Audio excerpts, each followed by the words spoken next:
मती रची सुसमाचार इसका 28वां अध्याय 1 से लेके 20 आयत। यीशु का जी उठना। सब्त के दिन के बाद सप्ताह के पहले दिन पौ फूटते ही मरियम मगदलनी और दूसरी मरियम कब्र को देखने आई। तब एक बड़ा भूकंप हुआ, क्योंकि परमेश्वर का एक दूत स्वर्ग से उतरा और पास आकर उसने पत्थर को लुढ़का दिया और उस पर बैठ गया। उसका रूप बिजली के समान और उसका वस्त्र हिम के समान उज्ज्वल था। उसके भय से पहरेदार काँप उठे और मृतक समान हो गए। स्वर्गदूत ने स्त्रियों से कहा, मत डरो, मैं जानता हूँ कि तुम यीशु को जो क्रूस पर चढ़ाया गया था ढूंढती हो। वह यहाँ नहीं है, परंतु अपने वचन के अनुसार जी उठा है। आओ, यह स्थान देखो जहाँ प्रभु रखा गया था, और शीघ्र जाकर उसके चेलों से कहो कि वह मृतकों में से जी उठा है, और देखो वह तुमसे पहले गलील को जाता है, वहाँ उसका दर्शन पाओगे। देखो, मैंने तुमसे कह दिया। और वे भय और बड़े आनंद के साथ कब्र से शीघ्र लौटकर उसके चेलों को समाचार देने के लिए दौड़ गई। स्त्रियों को यीशु का दर्शन। तब यीशु उन्हें मिला और कहा, सुखी रहो। और उन्होंने पास आकर और उसके पाँव पड़कर उसको दंडवत किया।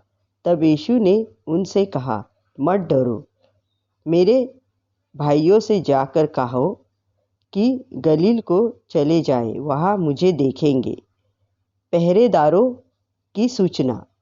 वे जा ही रहे थी कि पहरेदारों में से कितनों ने नगर में आकर पूरा हाल प्रधान याजकों से कह सुनाया।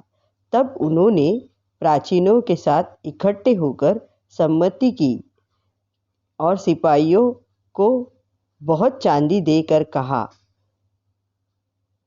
यह कहना कि रात को जब हम सो रहे थे तो उसके चेले आकर उसे चुरा ले गए, और यदि यह बात राज्यपाल के कान तक पहुँचेगी तो हम उसे समझा देंगे और तुम्हें जोखिम से बचा लेंगे। अतः उन्होंने रुपये लेकर जैसा सिखाया गया था वैसा ही किया, और यह बात आज तक यहूदियों में प्रचलित है। चेलों को दर्शन और अंतिम आज्ञा। और 11 चेले गलील में उस पहाड़ पर गए जिसे यीशु ने उन्हें बताया था, और उन्होंने उसके दर्शन पाकर उसे प्रणाम किया। और किसी किसी को संदेह हुआ। यीशु ने उनके पास आकर कहा, स्वर्ग और पृथ्वी का सारा अधिकार मुझे दिया गया है, इसलिए तुम जाकर सब जातियों के लोगों को चेला बनाओ और उन्हें पिता और पुत्र और पवित्र आत्मा के नाम से बपतिस्मा दो, और उन्हें सब बातें जो मैंने तुम्हें आज्ञा दी है मानना सिखाओ। और देखो, मैं जगत के अंत तक सदैव तुम्हारे संग हूँ। आमीन।